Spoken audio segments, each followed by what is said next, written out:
Hello guys, this is your friend. We are back with a new fanfic.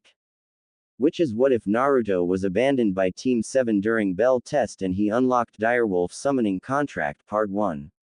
And if you enjoy this fanfic, then please press the like button and subscribe to my channel for more fanfic like this. And now let's start the fanfic. Come on, shouted Naruto Uzumaki as he struggled against his bindings. Naruto was currently tied to a wooden post at Training Ground 7. The reason he was tied up was because his new sensei, Kakashi Hatake, and teammates, Sasuke Uchiha and Sakura Haruno, had left him tied up, right after Kakashi had preached how those who abandon their friends and teammates are trash. Why the hell was I even tied up? I at least tried getting the bells. Sakura didn't even try being taken out by simple genjutsu and fainting. Naruto mentally ranted. While anyone who knew the blonde would be shocked at what he thought of his precious Sakura-chan, being left tied up for 10 hours tended to leave even the kind-hearted Naruto feeling bitter. They couldn't even leave me something to untie myself with. No, they just left me here. Naruto grumbled, getting close to untying the ropes. For the first few hours Naruto had believed they would come back and untie him, that they simply forgot to. But when 5 hours had passed, Naruto realized they weren't coming back and he had to untie himself. Hard to do when he couldn't reach his weapons or move his arms, leaving to simply struggle against the ropes hoping they'd come loose. He had thought after his teammates had offered him their food that maybe, just maybe, they could have been friends, or at least working a team. That's what I get for getting my hopes up, thought Naruto bitterly before with a final tug he managed to loosen the ropes enough to reach his kunai pouch and cut through the ropes. Rather than going back to his apartment, Naruto decided to go for a walk, besides who'd be there waiting for him? Oh right, no one. Naruto thought, looking down. After a while of walking, Naruto stopped and looked up in surprise when he saw he was standing in front of a ruined shrine. What surprised him though was the swirl above the entrance, the same one that's on the back of his jacket. What? Said Naruto, confused. Why would the symbol on his jacket be on this building? Deciding to investigate, Naruto slowly walked into the shrine, careful where he stepped, not knowing how damaged this place was. Reaching a large set of wooden doors, Naruto pushed them open, finding himself looking at a wall of different masks with ornate black flames painted below them.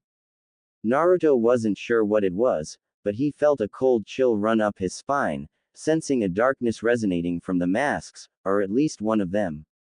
Whatever it was, Naruto wanted to get away from it and quickly walked further into the temple away from the dark presence. Entering another room, Naruto stopped when he saw another mask, this time resting on a stone altar with a few other objects around it. With the mask was a large double-sided crescent-shaped blade, a dagger flute with 3 holes in it, 3 small dark-colored crystal balls with animal figurines within it, one of a wolf, another of a hammerhead shark, and the last was an alligator. The mask itself was shaped like a wolf, but Naruto could still feel something off about it, not as bad as the dark feeling he got from the other masks, but close to it. Unsure of what else to do, Naruto grabbed the mask, looking it over, not seeing anything wrong with it. What's the worst that could happen? Naruto thought, putting the mask on his face. Next, all Naruto knew was darkness. Next morning. Where's Kakashi-sensei and that baka? Shouted Sakura in anger. She and Sasuke had been waiting for 3 hours for their sensei and teammate, while Sakura didn't care if Naruto showed up or not, as it gave her private time with her Sasuke-kun. Sasuke just didn't care. Yo, said Kakashi with a salute and eye smile. You're late, Sakura screeched, which Kakashi promptly ignored, frowning when he didn't see his third student. Where's Naruto? Questioned Kakashi. Who cares where that baka is? Sakura said, Sasuke not saying anything. Now Sakura, that's no way to talk about your teammate. Kakashi chastised. Funny, considering you had no problem leaving me tied up. A voice said, getting all their attention. They saw it was a teen with spiky jet black hair, amber eyes with slit pupils, pale skin, wearing black steel-toed boots, black form-fitting pants, black fingerless gloves, a burnt orange shirt, and a black leather jacket zipped up with long coattails. Though what stood out the most were the jagged whisker marks, 3 on each cheek. Naruto, said Kakashi, shocked at his students. Who else? Naruto said. What's with the new look, Dobi, finally deciding to act serious? Sasuke taunted. I don't know, Sasuke, have you decided not be buried up to your neck anymore? Retorted Naruto, Sasuke scowling at the reminder. Naruto Baka, stop trying to act cooler than Sasuke-kun. Sakura shouted, charging at Naruto, preparing to hit him. Naruto sidestepped the sloppy punch and Sakura stumbled to ground. Growling, Sakura prepared to get up to hit Naruto again for getting her dress dirty, but before she could, she screamed in pain when Naruto stomped his boot on her back and stabbed a large crescent blade into the ground dangerously close to her face. Leaning in close, Sakura gulped when she saw Naruto's eyes glow dangerously, possessing none of the usual affection he has for her. Let me make this very clear for you, Pinky. I'm not your punching bag anymore. You raise your fist against me again, be prepared to lose it. Remember that next time you try hitting me, you stupid, worthless, sorry excuse for a kunoichi. But please try hitting me, see what happens. Naruto growled, Sakura shaking in fear. Naruto, that's enough, get off your teammate. Ordered Kakashi. Stay out of this trash. Said Naruto. What did you just say? Kakashi said, narrowing his visible eye. You heard me, I called you trash because that's what you are. You talk about how those who abandoned their friends or teammates are trash. Well, you all left me tied up yesterday with no way to untie myself, therefore you, the emo, and his fangirl are all trash. Said Naruto, Kakashi frowning and Sasuke glaring at him. That doesn't matter, you'll let Sakura go and address me as sensei, Genin. Kakashi said, pulling rank, making Naruto scoff but getting up. You know, it's funny how you reprimand me for defending myself, but not Sakura for trying to punch me. Then again, I guess that just proves you're like the rest, trash sensei. Said Naruto, returning his blade to its storage seal. Okay team, today we'll be working on teamwork exercises and doing a couple D-rank missions. Let's go. Kakashi said, choosing to ignore what Naruto said. While Sasuke and Sakura followed Kakashi, Naruto hung back, creating a shadow clone. Go, ordered Naruto, as the shadow clone followed the others while Naruto went the other way. Like hell, he was doing other people's chores. Time skip a week. A week has passed since Team 7's formation and he could not have been any worse. Kakashi hasn't taught them anything useful besides teamwork exercises, which were useless considering Sasuke and Sakura hated Naruto. Naruto didn't care about his teammates, and Sakura only cheered Sasuke on and not bothering to train. Though Naruto was aware of Kakashi giving Sasuke private lessons, lowering his already poor opinion of the Cyclops. Not that he cared what Hotake and the Uchiha did, considering Naruto had been sending a shadow clone to all team meetings, while Naruto himself had been focusing on his training.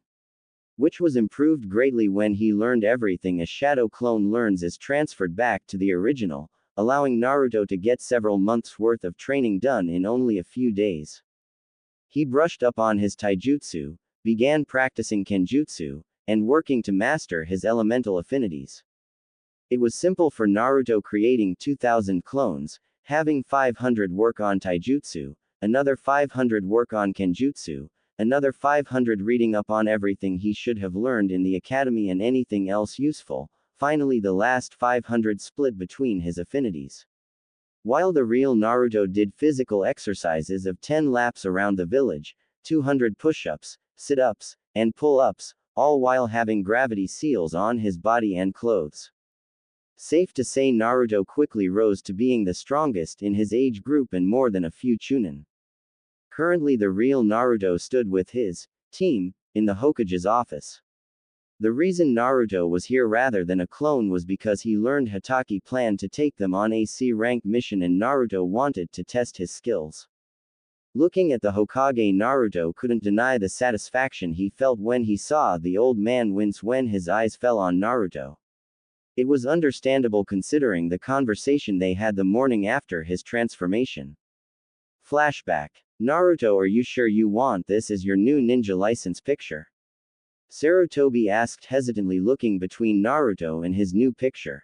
While he had wanted Naruto to retake his picture without the face paint, he wasn't sure wearing a transformation was any better, not knowing this was Naruto's new appearance. Yes, I thought it best to start acting like a shinobi rather than a child, said Naruto blankly. Very well, if that's all, Naruto. Sarutobi said. Actually, there is one more thing I wanted to ask Hokage-sama. Naruto said, Hiruzen's head shooting up at that since Naruto's never referred to him as Hokage-sama before. What is it, Naruto? Questioned Hiruzen worriedly. Why didn't you ever tell me about the Uzumaki clan? Naruto said. Out of all the questions Sarutobi thought he'd ask, this was one of the ones he was hoping he wouldn't hear. What are you talking about, Naruto? There is no Uzumaki clan. Sarutobi said nervously, Naruto nodding and humming as if in agreement. No Uzumaki clan, huh? So, the Shodaime Hokage didn't have a wife named Mito Uzumaki, Kumo, Iwa, and Kiri didn't work together to destroy a village called Uzushiogakure, and the swirls on the back of flak jackets are just for decoration. But like you said, there's no Uzumaki clan, just like you said you never said you didn't know why everyone hated me. Oh wait, said Naruto, while the Hokage grew paler with each accusation. Naruto, please let me explain. Save your excuses, Hokage-sama, I've heard enough of them. The only thing I want to know is, did you ever plan on telling me? Naruto questioned. Of course, I planned to tell you when you were older and mature enough to handle the news, said Sarutobi. And how old would I have to be when I was mature enough to handle it, huh? 20, 30, or maybe when you were long dead, and I remained ignorant. Naruto retorted. I would have left instructions to my successors to inform you, replied Hiruzen. And you really believe anyone in this village would have told me about the Kyuubi or my clan? They'd be more likely to laugh behind my back at my ignorance, turn me into a mindless weapon, or finally kill the demon brat. I don't whether you're delusional or just plain stupid, said Naruto, Sarutobi frowning at the insult. Naruto, despite what you may think, I have always had your best interests, and I am still your commanding officer. Sarutobi said.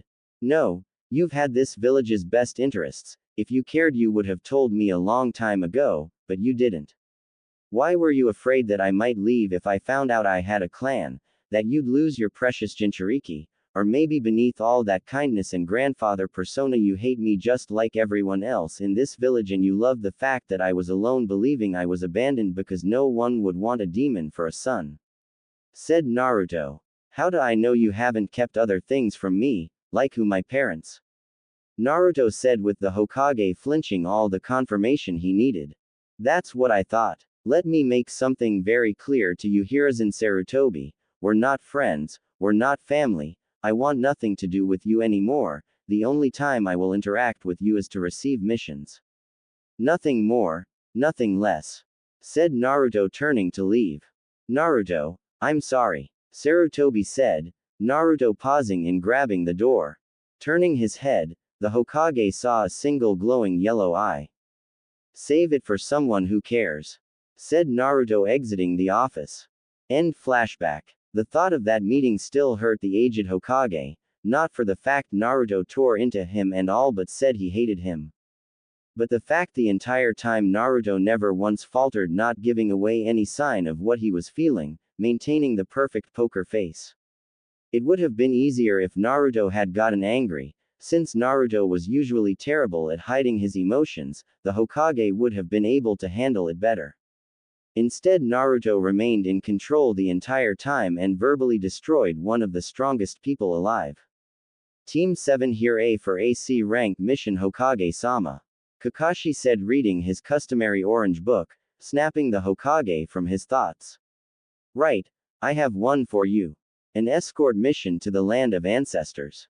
You can meet the client at the gate in an hour, said the Hokage. All right team, go get packed and meet the gate in an hour, said Kakashi. Later, Naruto walked towards the gate, having finished grabbing his scrolls which had all his supplies sealed up, and saw an old man standing a small caravan of carts. Are you the client for the mission?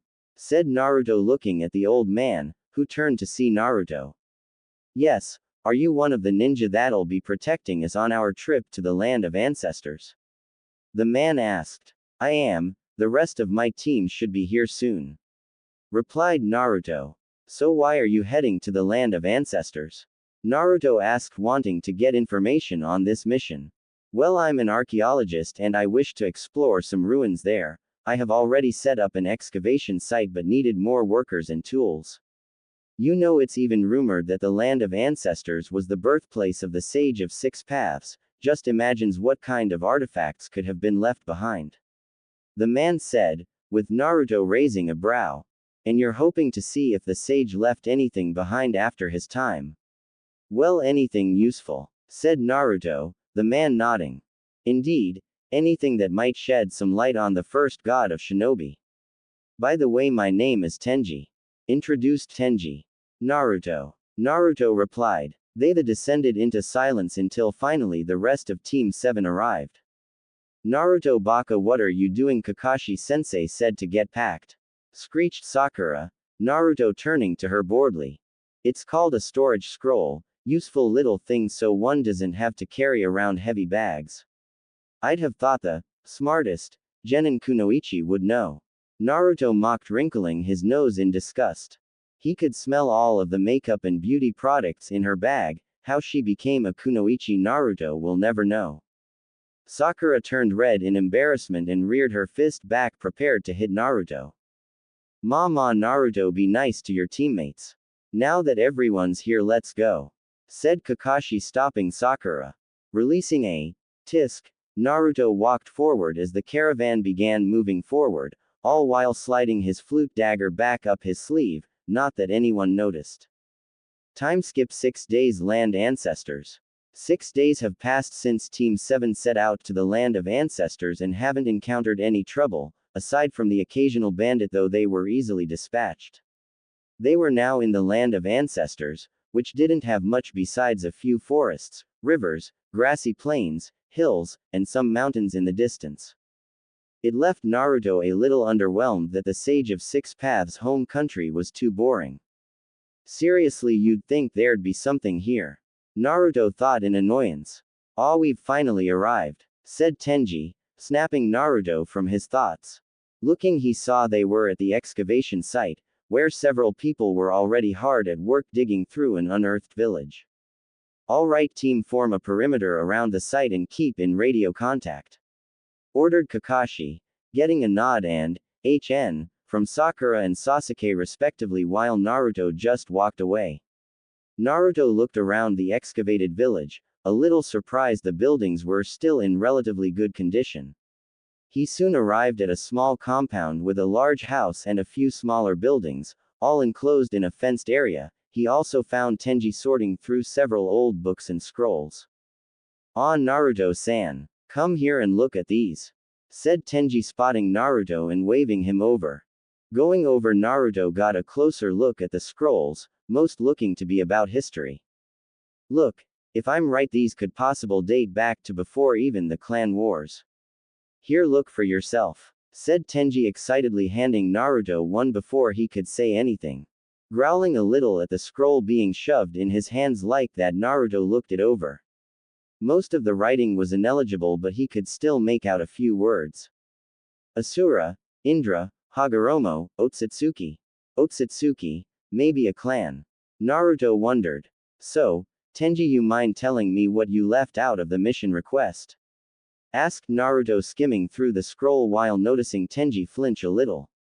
I don't know what you mean, Tenji said, Naruto hearing his heartbeat pick up a little, showing he was lying. My teammates might not be very observant, Tenji, but I am. The entire time we were traveling you were tense, jumping at every noise, and always looking around as if expecting someone to jump out. So, tell me, what you left out? Naruto repeated, Tenji sighing in acceptance. Well, you see, while my profession might not be the most dangerous, it sometimes attracts the wrong attention whenever I discover some artifact that others may consider useful to themselves. Well, when word got out that I was planning an excavation to what might be the homeland of the Sage of Six Paths, let's just say some less than savory characters wanted to join for their own benefit. Tenji explained. Missing nin. Guessed Naruto. Yes. They offered protection to me and my workers in exchange for anything of value we might find. I rejected the offer, but they didn't take kindly to that before leaving. So, while I did go to Konoha for more workers and supplies, I also wished to hire a team of ninja in case those missing nin showed. I didn't mention this as I wasn't sure if the Hokage would still accept the mission or not. Said Tenji, Naruto nodding. Understandable, considering a Kage always puts their village first and damning everyone else. Naruto said. I'm guessing you don't really like the Hokage, may I ask why? Asked Tenji. I was told one too many lies. Replied Naruto shortly. So, any idea where these missing nin are from? Naruto asked. I don't. They wore headbands much like the ones you and your team wear, if memory serves the plates depicted 4 lines evenly spaced apart. Said Tenji. Naruto searched through his memories to figure out which village it could be, realizing that it was a megakure. Strange. If I recall, AIM doesn't have any missing nin. It's likely they were sent on a mission by their leader to retrieve any artifacts they might find, under the guise of missing nin. Naruto surmised as a breeze brushed against his face and he inhaled deeply.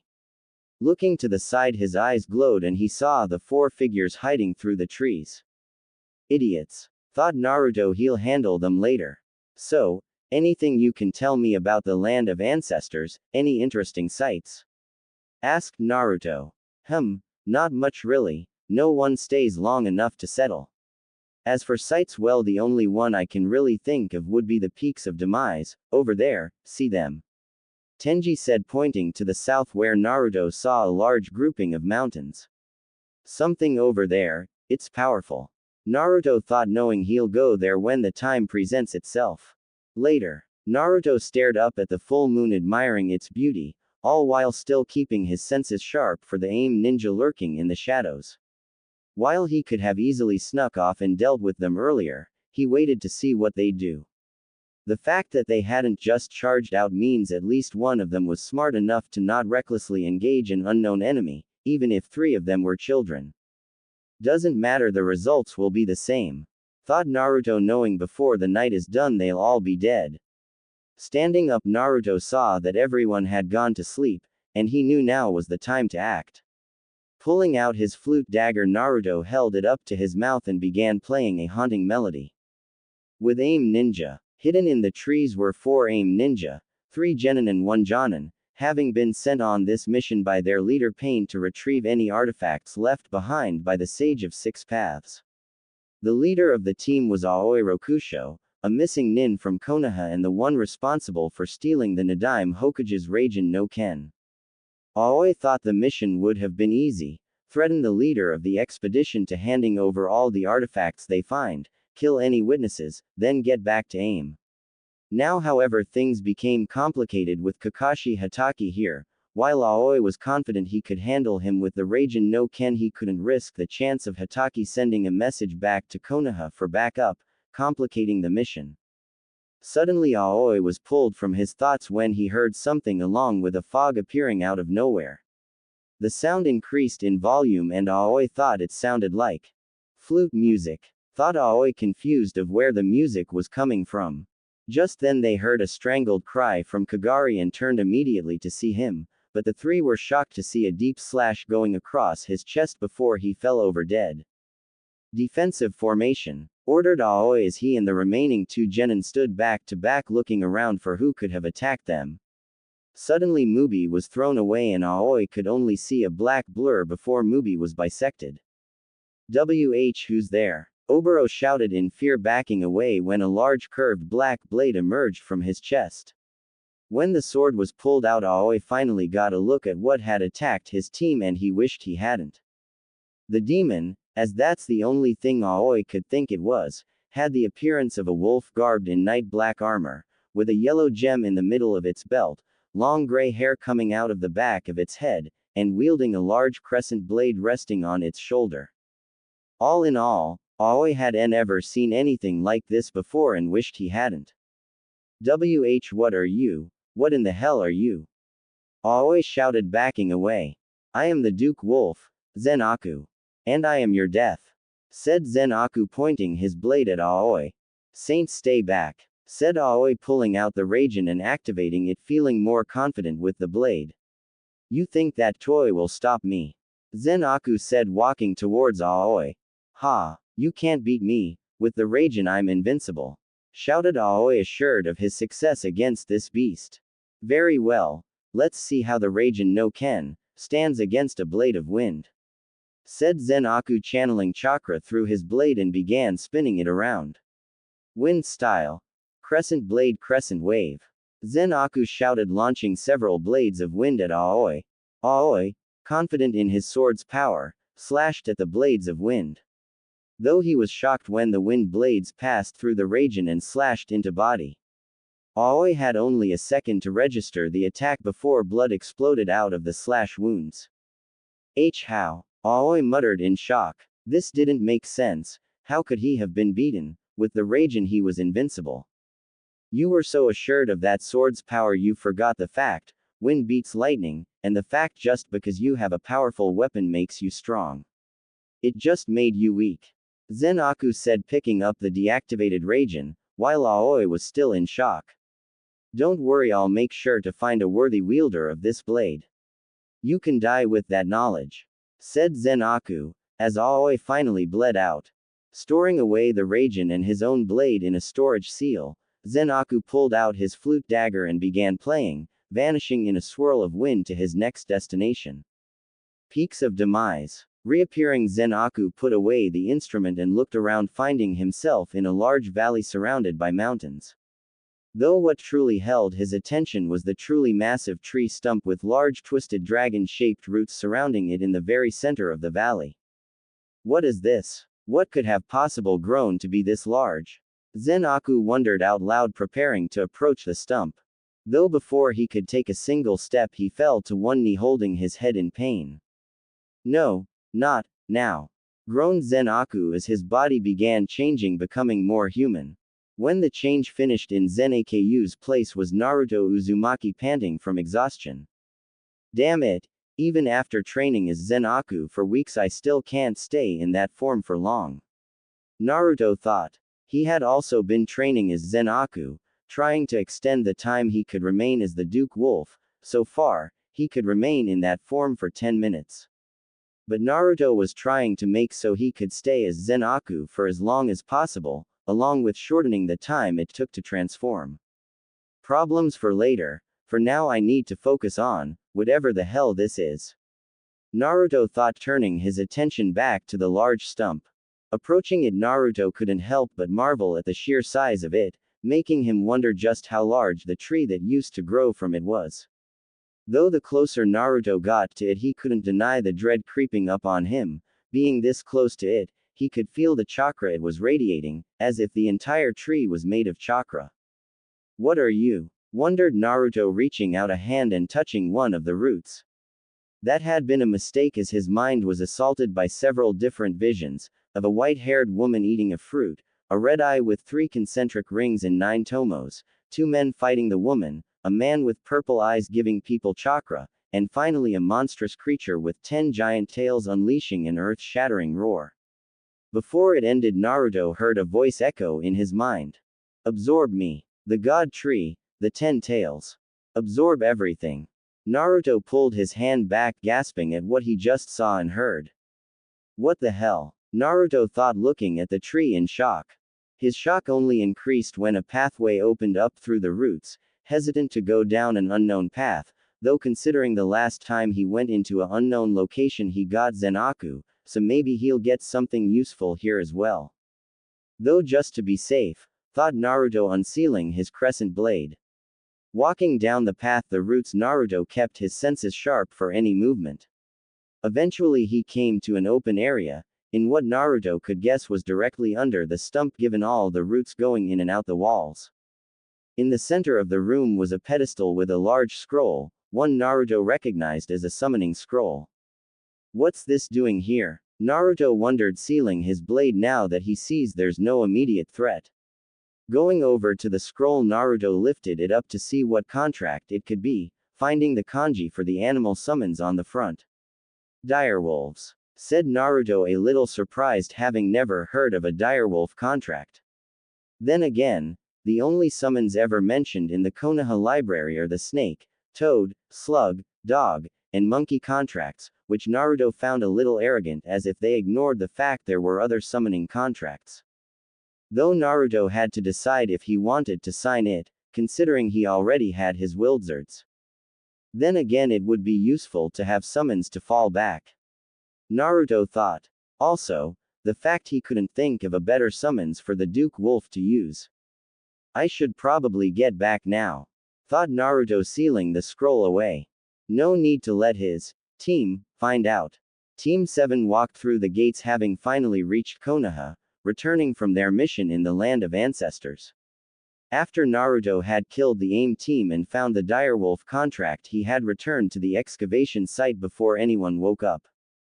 While the mission had technically ended with Tenji being escorted to the site and the enemy team dead, they stayed for a week. The reason being Naruto didn't tell anyone what he did, as he saw no reason to. Plus, he wanted to see if he could find anything else of use. Sadly, though Naruto did not find anything else, though did copy down the few eligible books and scrolls as they could prove useful in the future. After being paid for the mission, Team 7 had began the trip back to Konoha, and now they were back. Alright team, head home while I report to the Hokage, said Kakashi Shun, shining away. Naruto didn't hear this, as he had already vanished in a swirl of wind, reappearing in his apartment. Once he was inside, Naruto unsealed the Direwolf contract and unrolled it and saw that no one else had ever signed it. How long was this scroll under that tree? Naruto wondered. Shrugging, Naruto bit his thumb and wrote down his name in the first slot before pressing his fingertips below his signature. Though as soon as that was done, Naruto vanished in a puff of smoke. Dark forest. When Naruto reappeared, he was confused when he found himself in a forest with large towering trees, big enough to make the Hokage monument seem small in comparison, and a full moon overhead. What the? Where am I? Thought Naruto, looking around before noticing something.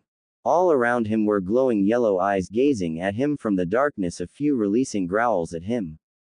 That's when Naruto realized he must be the Direwolf summons land, and he was currently surrounded by direwolves. Looking at the dozens of wolves, Naruto didn't show any fear, gazing at each of them, before leveling them with a menacing stare, a growl reverberating in his throat while his eyes glowed. A few of the direwolves backed down, others stood strong, and a few even looked at Naruto with what he could guess was respect. Suddenly a loud howl rang through the forest and all the wolves instantly scattered, while Naruto felt the ground began shaking. Soon Naruto saw the trees began moving back and forth, when suddenly the biggest wolf Naruto had ever seen jumped through the trees, landing right in front of Naruto. The wolf had a pitch black fur coat, razor-sharp fangs, claws that looked strong enough to shred steel, and deep crimson-red eyes. Who are you to enter the domain of the Direwolf clan? Speak before I devour you, growled the wolf threateningly. I am Naruto Uzumaki, the Duke Wolf, and now your summoner, Naruto said evenly, the large direwolf releasing a bark of laughter. Ha! You believe just because you have signed our contract we will let you summon any of us? No, if you wish to be our summoner, Duke Wolf, you must prove you have an alpha's strength, the wolf said before locking eyes with Naruto. Naruto remained completely still, never once breaking eye contact, all while feeling like the wolf was looking straight into his soul. So you have a strong will. Very well, I will allow you to summon members of my pack. I am Fenrir, Alpha of the Direwolf contract. But make no mistake, if you summon me it better be a worthy opponent, if not I will feed you to the cubs, said Fenrir. Thank you, Fenrir, I will do my best to prove myself a worthy summoner, Naruto said. We will see, said Fenrir, stalking back into the forest while Naruto vanished in a puff of smoke. Time skip 1 month. A month has passed since Naruto signed the Direwolf contract and he has since gotten back into training, with the addition of summoning different direwolves to train with, so when he does summon them in the future they'll work better together. He also continued to send a clone to team meetings and for D-rank missions, finding it mildly amusing that neither his teammates or Kakashi have noticed. Currently Naruto himself was leaning against a bridge railing, Sasuke and Sakura off to the side, as they all waited for Kakashi to arrive. Naruto came himself rather than send a clone, as during the last meeting Kakashi said he had something important to discuss with them. Though of course he arrived only a few minutes ago, rather than waiting 3 hours like his teammates did. You'd think they'd learn by now, thought Naruto in amusement, seeing how irritated Sasuke and Sakura at Kakashi's lack of appearance. Yo, said Kakashi appearing in a puff of smoke. You're late, Sakura shouted. Sorry, a black cat crossed my path, so I had to take the long way, Kakashi said before pulling out 3 forms.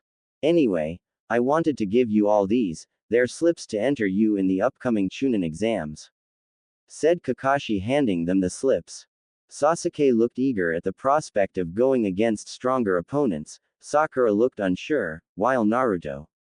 No thanks, said Naruto, handing the slip back, much to Kakashi's surprise. Are you sure, Naruto? If you participate you'll get the chance to fight against genin from other villages, said Kakashi, getting in front of Naruto who just walked around him. Don't care, Naruto replied. You'll also get the chance to be promoted to Chunin and get to take higher ranked missions, Kakashi added. If I want to be promoted I'll settle for a field promotion, retorted Naruto, starting to get agitated. But if you become Chunin you'll be one step closer to becoming Hokage, persuaded Kakashi, hoping that would convince Naruto participate.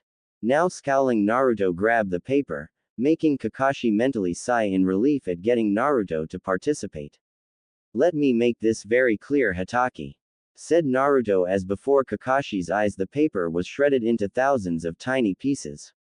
I am not doing it, Naruto said slowly, as if talking to a child, before turning on his heel and leaving.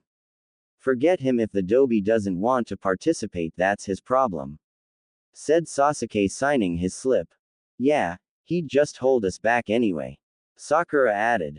Meanwhile Kakashi was sweating bullets. If Naruto didn't participate then neither could Sasuke and Sakura, and he couldn't exactly force Naruto to enter, as that'd negate the whole purpose of working as a team, especially if Naruto purposefully tried to fail.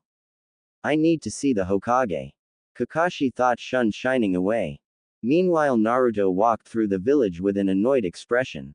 Though he soon stopped and turned around to see a square rock with eye holes following him, he could sense 3 small chakra signatures inside it as well. Rocks aren't square, and they don't have eye holes either, Naruto stated before the rock exploded.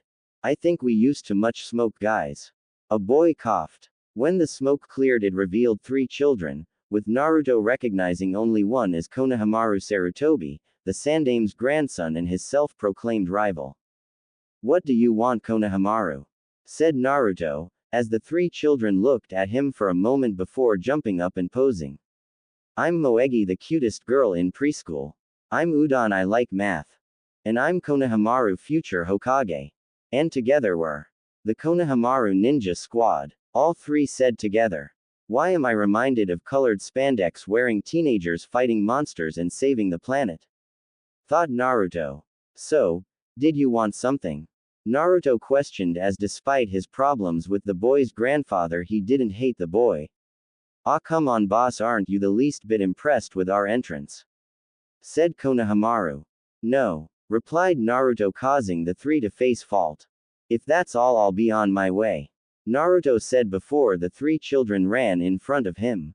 Wait boss, could you play ninja with us, please? Asked Konohamaru, before they were interrupted. A ninja playing ninja? What kind of loser would do that? Sakura sneered. I don't, Sakura, you seem to be playing it well enough, retorted Naruto, making Sakura go red in anger but refrained from trying to hit him, remembering his threat. Huh, guess you can teach a mud new tricks, Naruto thought. Konohamaru looked between the two before smiling widely. Hey boss, is she your girlfriend? Said Konohamaru, Sakura looking horrified at the thought. I'd sooner date a ranger than her. Naruto denied, confusing the three children. Yeah, you're right, I mean look at the size of her forehead. Konohamaru laughed, making Sakura growl, cracking her knuckles. While she couldn't hit Naruto because of his sudden increase in power, this little brat was free game. If I were, I'd start running, Konohamaru. Naruto said, smirking. Confused Konohamaru looked paling instantly when he saw Sakura stalking towards. Instantly he and his friends started running. Help! We're being chased by a pink gorilla! Shouted Konohamaru. Get back here, you brats!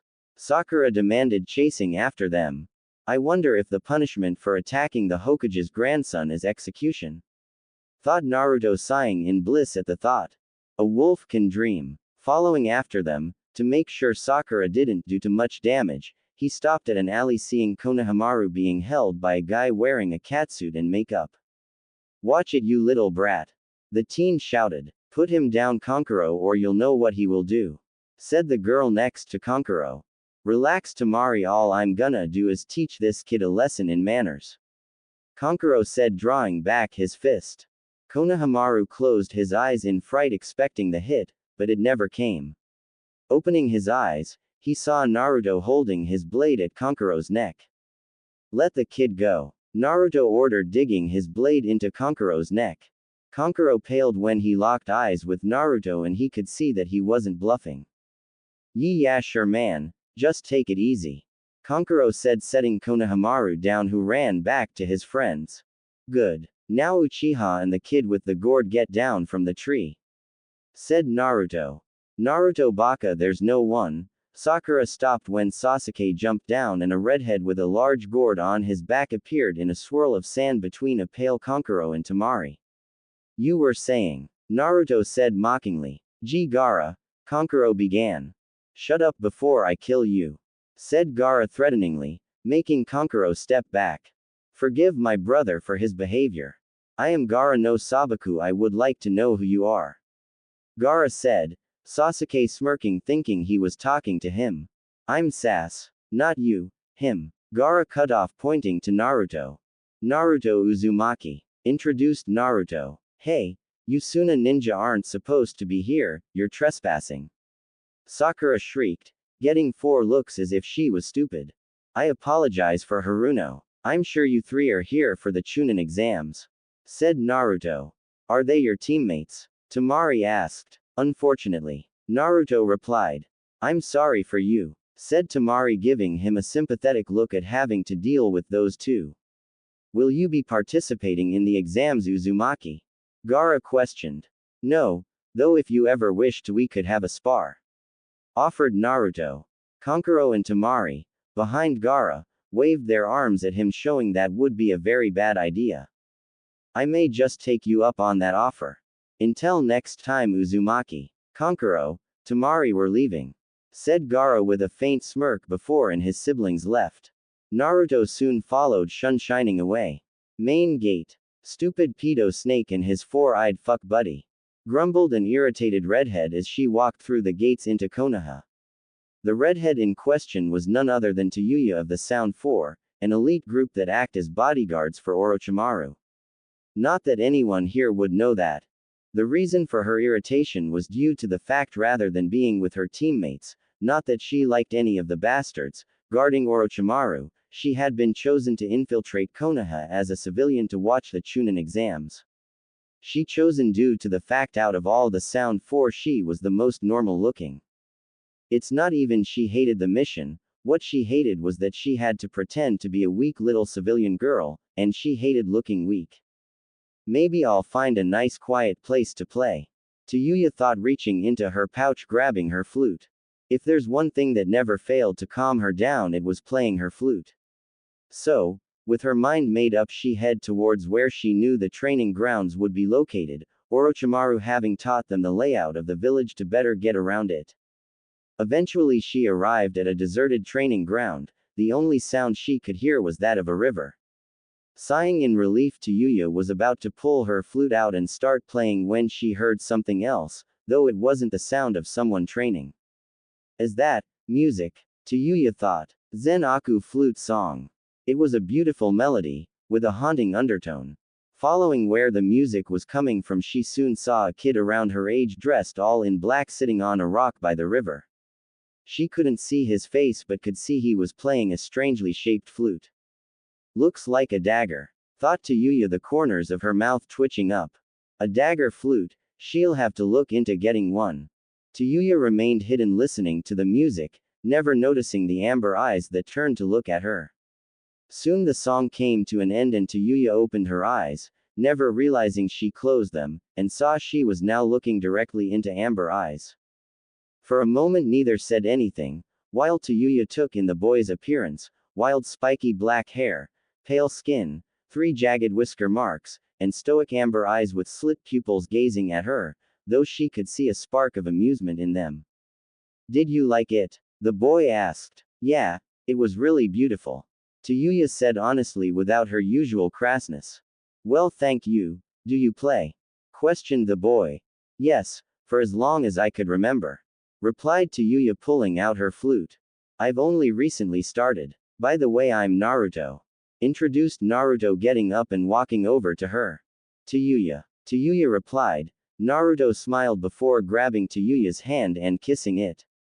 Pleasure to meet you, Tayuya, Naruto said. Tayuya merely gave him a blank look, taking her hand back.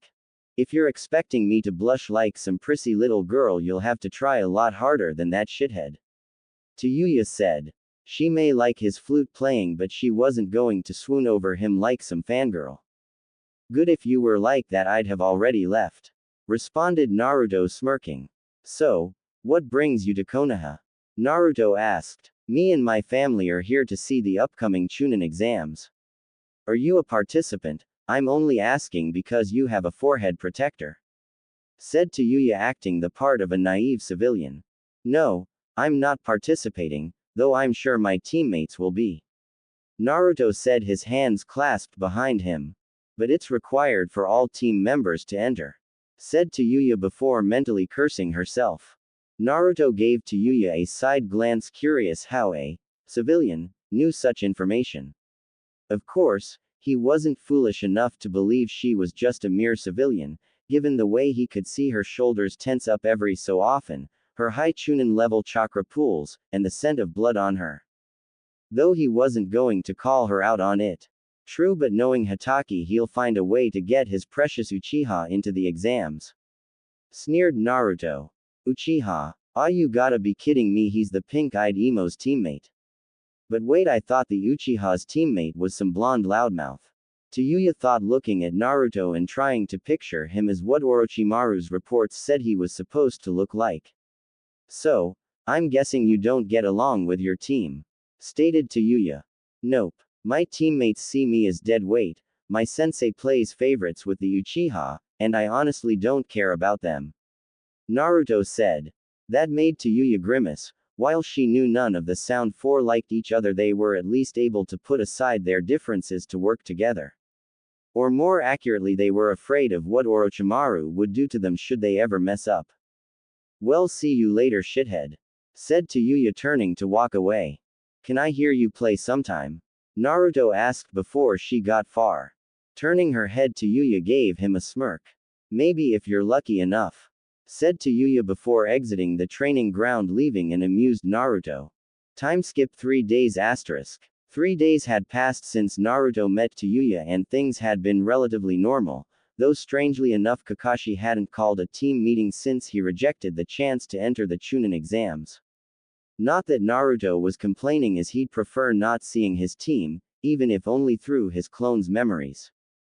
Naruto was currently walking through the village before suddenly froze in place.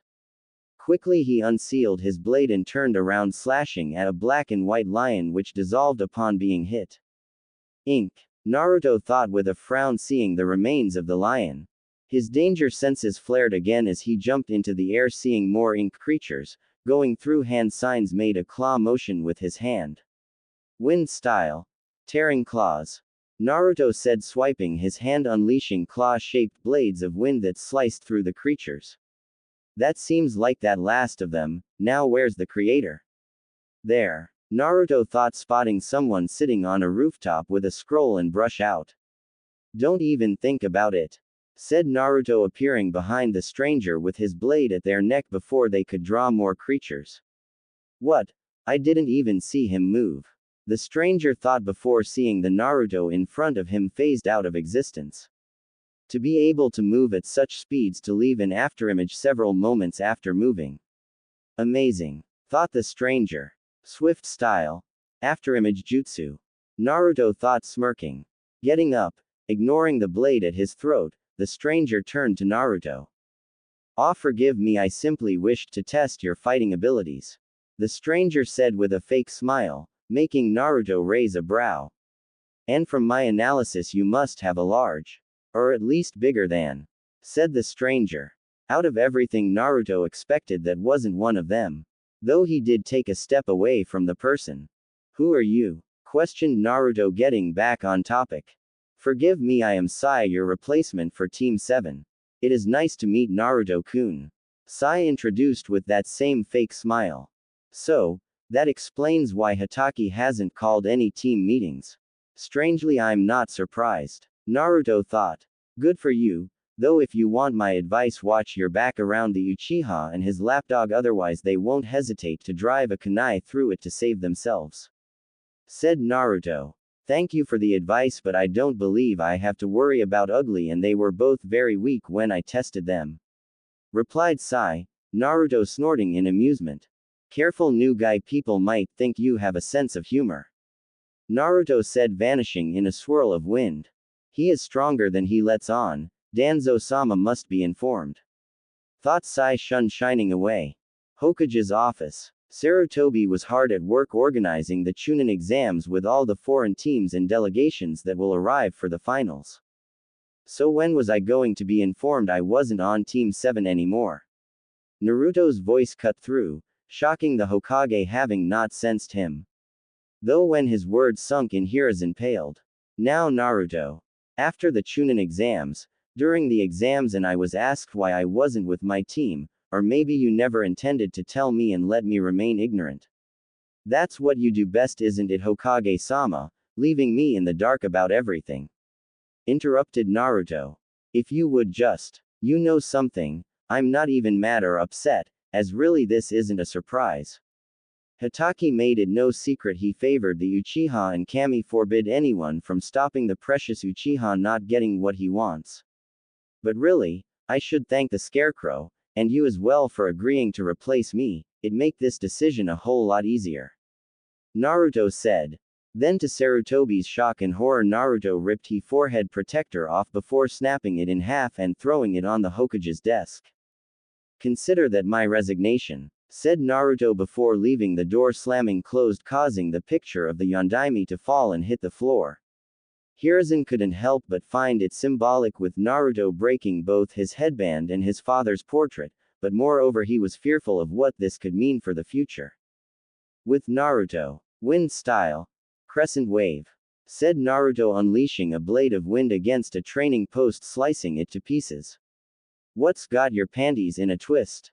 A familiar voice asked. Looking, Naruto saw Tayuya leaning against a tree. Tayuya. Naruto nodded in greeting. Sup, shithead. Now I'll ask again, what's your problem? Tayuya repeated. Nothing, just my sensei threw a fit about me not participating in the Chunin exams, so got a replacement, said Naruto, shrugging. You're kidding, said Tayuya. Nope. Learned it from said replacement when they attacked me as a test. I just got back from turning in my headband, said Naruto, surprising Tayuya. You quit being a ninja. Why? Asked Tayuya. I had no interest in serving a village that has no problem in replacing someone when they don't instantly bow to the whims of others.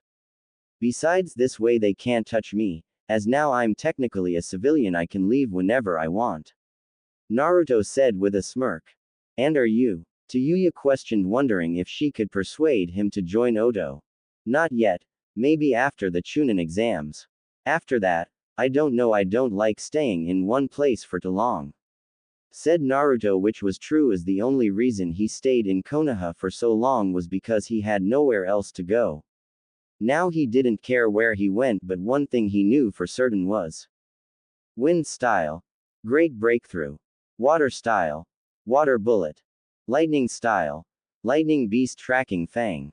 Naruto and two of his clones unleashed the three jutsu at the three training posts, the Great Breakthrough blasting through one of them and uplifting the surrounding ground, the Water Bullet carving a chunk out the second, and the Lightning Beast Tracking Fang leaving claw and scorch marks on the third.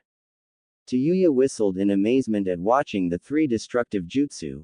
It was rare she saw another person with a wind affinity, the only other she knew possessing one being Orochimaru. Even rarer to meet a person that has multiple elemental affinities.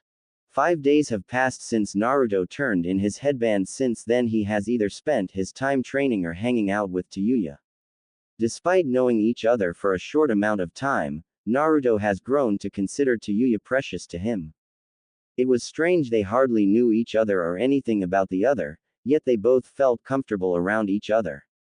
Tayuya found it a little unnerving. She was normally distrustful towards anyone she meets, besides her friend Kin, but around Naruto she found it easy to relax and drop her guard. For Naruto, he didn't really question why he trusted Tayuya, he just trusted his instincts, and they told him she wasn't a threat to him.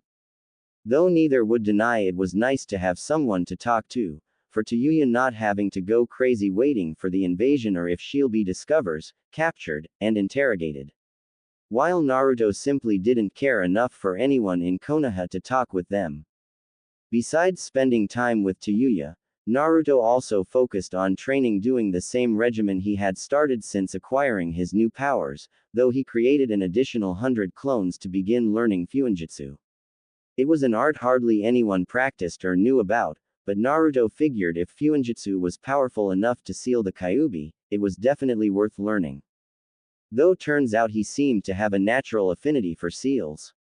It didn't surprise him, as from what he knew Uzumaki were feared for their skill in Fuinjutsu and Kenjutsu. His elemental training was also coming along nicely. He's now mastered the basics of wind, lightning, and water. Now he's working on combining the elements together into sub-elements. Tayuya had been shocked and amazed the first time she saw him create over 2,000 shadow clones, not able to believe he could create so many, and doubting even Orochimaru could create half as many. Dispelling the two clones, mentally commanded the rest of his clones to begin dispelling in groups of 10s between 5-minute intervals. While the memory feedback was a great way to train, if too many clones dispelled at once it could cause a memory overload. Done already, shithead, Tayuya said, getting out from under the tree she had been sitting under. Yeah, I've already trained a good long while. That, and I don't like spies, said Naruto, shouting the latter part, making Tayuya stiffen, thinking he knew about her. Why don't you lot come out before I make you? Naruto said. What?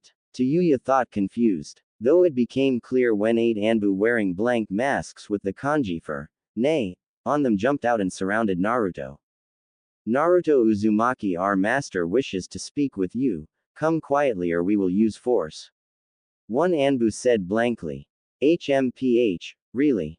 8 ANBU sent to capture me? That doesn't seem fair, said Naruto, summoning his blade.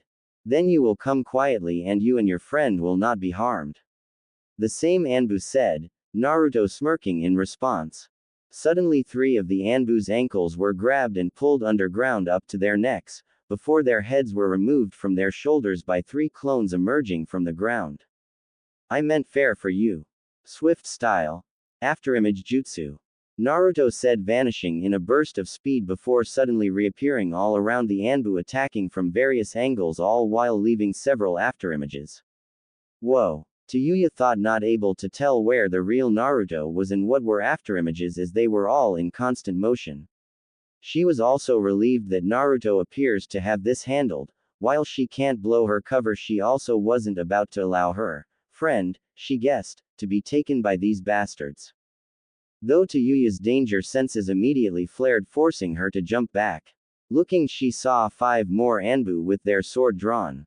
Fucking perfect, Tayuya muttered, standing up and pulling out her flute.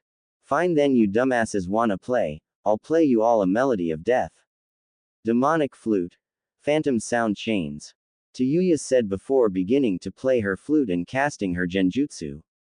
The effect was instant as the ANBU became frozen in place, making Tayuya smirk that the idiots didn't have the brains to wear earplugs or anything to block sound. Take this lesson with you to hell, don't confront an opponent you know nothing about, you damn trash. Tayuya sneered before going and slitting each of their throats. Ahem. Stopping, Tayuya turned and saw Naruto surrounded by dead ANBU and covering his ears, though she could still see hints of blood leaking out. Next time give a warning before doing that. Naruto growled out. He already had sensitive hearing, after merging with Zenaku it only increased. So, the attack she just did might as well have been nails on a chalkboard for him. Now you wanna explain why an apparent civilian knows sound-based genjutsu strong enough to incapacitate several ANBU? And don't try lying, I'll know if you are. Naruto warned. Shit. Tayuya thought knowing her cover was blown. Then again, maybe if she tells him the truth she could convince him to join Oto. Alright, fine. I'm actually a kunoichi from Otogakure and working with Orochimaru. Tayuya revealed. Okay, said Naruto before he began putting all the bodies into a pile, while Tayuya looked at him surprised. That's it? That's all you're going to say? You did hear me say I'm working with Orochimaru, you know the snake Sanin, a traitor to Konoha. Said Tayuya, not sure he heard correctly. I'm aware who he is, I just don't care. I'm no longer a ninja of Konoha, so I have no reason to care about its traitors, and I have no problems with Orochimaru to begin with. Only reason we'd have problems was if he got in my way, other than that, yeah, I don't care. Naruto said, throwing another body on the pile. Just like that? Tayuya asked. Just like that, repeated Naruto, putting the last body with the rest before using a low-level fire jutsu to burn them. Though I will say this, watch your back around him. Orochimaru isn't known to be trustworthy or rewarding to his subordinates. Naruto said. Thanks for the warning, but I can handle myself. Retorted Tayuya, crossing her arms. Not saying you can't, just that you shouldn't expect any loyalty from a snake, you never know when it'll bite you. Naruto said, Tayuya nodding. She then suddenly remembered something. The second task of the Chunin exams should be ending in a few days, then it'll be the preliminaries. Kin's team would be participating and Tayuya wanted her friend to do her best in the finals, if she passed, that is. Hey shithead, can I ask you a favor? Tayuya said. Depends, what is it? Asked Naruto, suddenly getting a sinking feeling when Tayuya grinned wickedly. Time skip 2 weeks. After the preliminary rounds of the Chunin exams, the favor Tayuya had asked was for Naruto to train her friend Kin for her match in the finals. Something Naruto had reluctantly agreed to, not really wanting to train anyone, he only agreed after seeing Kin's determination to get stronger. If she had been the type to be arrogant in her own skills or complain about working hard, he wouldn't have bothered helping her. Her opponent for the finals was Shikamaru Nara, arguably the smartest genin of Naruto's generation, if not of the smartest people in the whole village. Combined that with his family's shadow techniques made for a dangerous opponent. This led Naruto teaching Kin to be more aware of her surroundings, as the most dangerous aspect of the Nara clan's shadow jutsu is catching their opponents off guard. To this end, Naruto made sure Kin was aware of what was around her, to watch her shadow's position, and keep her distance, as if she could keep at a certain distance she'd be safe from being controlled. Though he also made sure she didn't think she was safe even if she kept her distance, as there would be ways for Shikamaru to extend his shadow's reach through orthodox or unorthodox methods. Other aspect Naruto focused on was making Kin faster on her feet, as if she was fast enough then she couldn't be caught by an opponent, learning to fight blind, never knowing when she wouldn't be able to see clearly, broadening her genjutsu skills to more than just her bells, and anatomy. Since she used Senbon, it'd be useful to know where to strike to incapacitate or kill an enemy. Naruto also made Tayuya take part in training, despite her protests that she was considered an elite in Oto. He quickly put an end to that attitude by laying her flat on the ground with his blade out her throat, all before she could take out her flute. Naruto showed her that just because she was stronger, there was always someone stronger, faster, and more dangerous than her, and it'd be better to be safe than sorry. That led Naruto to training Tayuya in the same things as Kin. He also trained them in basic things such as chakra control, fuinjutsu, which Tayuya seemed to also have a hidden talent for, shurikenjutsu, and testing their elemental affinity. Tayuya already knew her own elements was wind, while Kin's was lightning. This was helpful as not only were both of them Naruto's elements, but they worked well with the girls. For Tayuya, she could learn to use wind jutsu in collaboration with her sound genjutsu to carry the music on the wind, increasing its range, or add sharpened blades of wind to the sound waves, thus causing physical damage and mental damage. With Kin, she could learn to channel lightning chakra through her Senbon. That way, when they hit a target, no matter where they hit, they'll paralyze the surrounding area of the body, thus weakening the opponent, or use it with ninja wire to shock her opponents. Both were versatile elements that allowed many opportunities. Unfortunately, as neither girls had access to the same massive chakra pools as Naruto, they couldn't use shadow clones without risk of killing themselves, thus they had to train normally. They still came along rather well, which gained Naruto's attention, as he was under the belief they were born civilians that simply had enough potential to warrant Orochimaru's attention. But from what Naruto sensed, Tayuya had high Chunin chakra levels and Kin had mid to high Genin chakra. There's definitely more to them than meets the eye, Naruto thought. He had begun paying close attention to their training, believing it possible they might be descended from a ninja clan.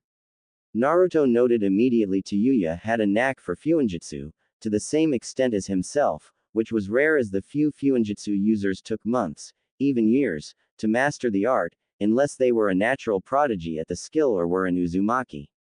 Tayuya's quick progress and red hair made Naruto believe it more so the latter than the former.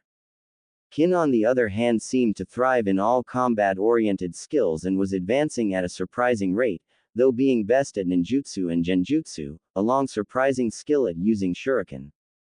This gave Naruto a theory if she was descended from a clan. A theory was currently testing out as he and his clones attacked Kin without pause or giving her a chance to counterattack. They were using their real swords to show they weren't playing around. If his theory was right, then he'll have helped Kin gain a useful tool, if not, then it'll help her fight against multiple opponents. Either way, it'll help her later down the road. Currently, they had been going at it for nearly an hour, and Naruto noticed as they continued Kin's movements became more fluid and perfectly timed. Let's see how she handles greater speed and less predictability, Naruto thought as he and his clones attacked with greater speed and changed up their movements. While she still managed to dodge the attacks, she was now having trouble keeping up as they were moving faster than her. Close. One more push should do it, thought Naruto, attacking even faster. Now Kin was unable to dodge the attacks and began cuts all over her body. Her timing seemed to be thrown off as well and began dodging attacks that came a second later. Suddenly Naruto saw a flash of red and immediately dispelled his clones and stopped his blade just shy of Kin's throat. Tayuya, would you come over here? Naruto called out. What you want, shithead? I was busy adding seals to my flu. Tayuya trailed off, looking at Kin in shock. What are you both looking at? Kin asked, panting in exhaustion. Tell me, where did Orochimaru find you, Kin? Naruto asked, not answering her question, while Tayuya was too stunned to say anything. A small village just outside of Fire Country. Why? Said Kin, looking between the two with confused eyes. Eyes that are normally obsidian black, but now are crimson red with two tomos in each of them. What? Kin asked. Time skip 1 week. She's come along rather well, Naruto stated, watching Kin's match against Shikamaru. She was a lot better than she was a month ago, being able to avoid his shadow and any tricks he used to extend his reach. That and her newly awakened Sharingan made her a much fiercer fighter. While it came a shock she had the Sharingan, and by proxy Uchiha ancestry, it was still good to have such a powerful ability at her disposal. But Naruto made it perfectly clear to both Kin and Tayuya that they must keep it secret. If it was discovered there was another Uchiha, a female one at that, it'd cause more problems than they could handle. For one, Kin would automatically get a target on her back from villages wanting to use her as a baby factory to create their own Uchiha clan. The Konoha elders would demand Kin stay in Konoha given the Uchiha are a founding clan and either condition her to be a loyal tool or again as breeding stock to bring back the Uchiha clan. The worst case, however, would be if Orochimaru discovered this, he'd immediately make Kin his next vessel to get her eyes. Both girls immediately agreed to keep it a secret, not wanting anything like that to happen. Though this new discovery made them realize they couldn't stay with Orochimaru, if they did it'd only be a matter of time before he found out or killed them when he saw they were getting stronger, as they knew Orochimaru wouldn't tolerate any of his subordinates growing too strong, unless they were fanatically loyal like Kimimaro or Kabuto. Either way they had to leave. This led to Tayuya telling Naruto of the invasion that will happen during the finals, which Naruto found would be the perfect chance to finally leave Konoha. One other thing Naruto learned was that his former teammates had been disqualified after the second exam when it was discovered they caused the death of their temporary teammate Sai. While it shown Orochimaru gave the killing blow, there were signs that Sai had been attacked before dying, attacked from behind. Guess the idiot didn't take my warning seriously enough. Naruto mused mentally with a shrug. Not his fault the fool didn't realize the emo and his lapdog were cowards and willing to sacrifice anyone to save their own skin. Though Naruto also found it funny that they were disqualified for it, from what he heard Sasuke threw quite the fit. Come on Kin, beat that lazy into the ground already. Tayuya shouted, snapping Naruto from his thoughts. Looking, he saw Shikamaru had several senbon sticking out of him and clutching his head, showing he was being affected by Kin's genjutsu. It's over, stated Naruto when Kin threw two senbon into Shikamaru's neck, making him hit the ground unmoving. He wasn't dead, just put in a death-like state. He'll wake up from after a few minutes. The next match was going to be between Gaara and Neji Hyuga, and Naruto didn't need to be psychic to see how that match will end, hearing what the Suna Jinchuriki did to Neji's teammate. Let's go, I'd rather not get caught up in an invasion. Naruto said, motioning to Tayuya to follow him since it was decided she and Kin would go with Naruto as he was currently the safest bet of avoiding any unwanted attention. They met Kin at entrance. She was fine about not participating in any further matches, she mostly just wanted to fight the Nara when he made a comment about how it'd be troublesome to fight a girl. Leaving the village was easy enough, nearly everyone was at the stadium watching the matches. When they reached the gate they heard an explosion go off in the direction of the stadium. It's starting, Tayuya said, knowing that signaled for the ninja outside the walls to summon the giant snakes. Then let's go, said Naruto as they took off running out the gate before jumping into the trees. However, before they could get far, Naruto was forced to grab Tayuya and Kin and jump out of the way as a wave of sand crashed down where they had been moments before. Uzumaki. Gaara roared, appearing a swirl of sand with half his body covered in sand, making him look like Shukaku. Gaara. Fancy meeting you here, I'm guessing you're here for that spar I offered. Naruto said rather casually. Yes. We will fight and you will make me feel alive, Uzumaki, said Gaara madly, Naruto nodding slowly while sensing Gaara's siblings a safe distance away and for some reason Sasuke jumping towards them. Hold it there, Dobi, if anyone's fighting it's gonna be M. Smack. Naruto didn't even look as he threw his elbow back, hitting Sasuke in the face, knocking him out cold. Bahahahahahahaha. That was fucking hilarious. Tayuya laughed, not believing what she just saw. In Oto, all Orochimaru and his four-eyed fuck buddy talked about was how great the emo Uchiha was, and yet he was just taken out by an elbow to the face. Even Kin giggled lightly at the scene. Sorry about that, but if it's a fight you want, Naruto said, pulling out his flute dagger and began playing.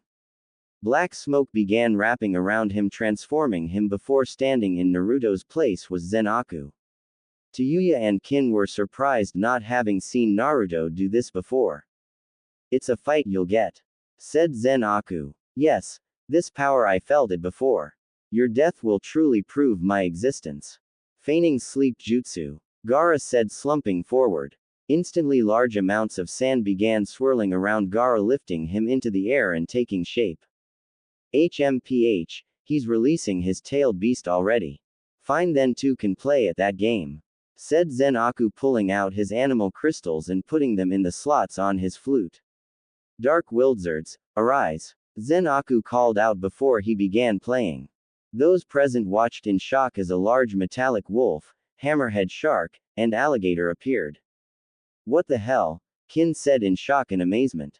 That's not the end. Now, Dark Wizards combine, commanded Zenaku. The Wizards roared before they began changing, the alligator forming the torso and legs, while the hammerhead shark and wolf became the arms, and finally a wolf head popper out with a horn unfolding. Zenaku teleported into the and place his dagger in the slot for it. Predator awaken. Zenaku said, I want one, said Tayuya, staring at the massive mech. It was cool, giant, badass, and she wanted one, damn it. I'm free. Shukaku screamed as it fully formed. Don't get used to it, you oversized rodent.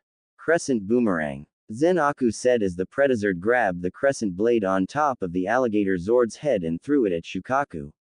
The blade spun around, slashing Shukaku several times before returning to the Predator. Ah, you damn bastard, I'm gonna kill you and turn that thing into scrap metal. Wind style. Drilling air bullet. Shukaku shouted, slamming its stomach, releasing several blasts of condensed air. The Predator, however, jumped into the air, avoiding the blasts before drawing the gator staff and slashing it down on Shukaku, though he simply reformed. Ha ha ha ha. You can't beat me, I'll just keep reassembling myself with sand. Now why don't you just die? Yelled Shukaku, releasing more air bullets. Damn, I can't just destroy him, he'll just keep putting himself back together. Wait. Zenaku thought, looking at Shukaku's head, and saw Gaara slumped forward, still asleep. Shukaku came out when Gaara fell asleep, then all I have to do is wake him up, thought Zenaku. Alright, Predator wave, fire, said Zenaku. The alligator's mouth opened up and fired a large blast of white energy that created a large hole through Shukaku, making the tailed beast curse loudly. Seeing his chance, Zenaku jumped out of the towards Gaara. Now then, wake up, Zenaku shouted, punching Gaara in the face, not only waking him up but knocking him out of Shukaku's head. No, I just got out, I don't wanna go back, Shukaku shouted as its body began falling apart. Zenaku and Gaara both fell to the ground, Zenaku landing on his feet as he transformed back to Naruto, while Gaara hit the ground. Standing up straight, Naruto began approaching Gaara, who looked at him fearfully. No, stay back, I won't let you erase my existence, Gaara said, only to be surprised when Naruto held out a hand for him instead. I'm not going to end your existence, Gaara. I know what it's like, the hatred, the loneliness, all of it. It can be unbearable at times, but it can be overcome, you just need to find people you can call precious to you, Naruto said, looking to Tayuya and Kin. Gaara looked at him and saw the same look in his eyes that he had as a child. Hesitantly he reached out and grasped Naruto's hand. How can I find people to call precious? I have no one, Gaara said. You sure about that? Asked Naruto rhetorically as Kankuro and Temari jumped down ready to fight. Stop, Gaara said, getting his siblings' attention. But Gaara, no, I just want to go home, said Gaara, surprising his siblings before they supported him. And Gaara, next time we meet we can have another round, as friends, Naruto said, Gaara surprised by this before nodding. I look forward to it, Naruto Uzumaki. With that, Kankuro and Temari jumped away with Gaara's arms over their shoulders. Temari, Kankuro, I'm sorry, Gaara apologized, much to their surprise before smiling at their brother. It's all right, Gaara, said Kankuro, glad to have his brother back. Naruto Uzumaki, thank you for helping my little brother, Temari thought, smiling. Back with Naruto, Tayuya and Kin jumped down in front of him. So, wanna explain what all that was? Tayuya asked, motioning to where the Predator used to be in Naruto himself. It's kind of a long story, said Naruto. Well, I'm sure you'll have plenty of time to tell it on our way to. Where are we going exactly? Asked Kin as she didn't hear them discuss a destination. Not really sure. I just plan to go wherever the wind took me. Naruto said. You're kidding, right? You planned to leave your village and didn't have a planned destination? Shouted Tayuya. Nope. Though I'm sure we'll find out where we're going when we get there. Naruto said, beginning to walk forward. What does that even mean? Well, at least things will be interesting. How could things have gotten so bad? Thought Sarutobi, rubbing his temples as he sat in his office before looking out the window to Konoha, seeing everyone going about making repairs to the village following the Suna invasion 3 days ago.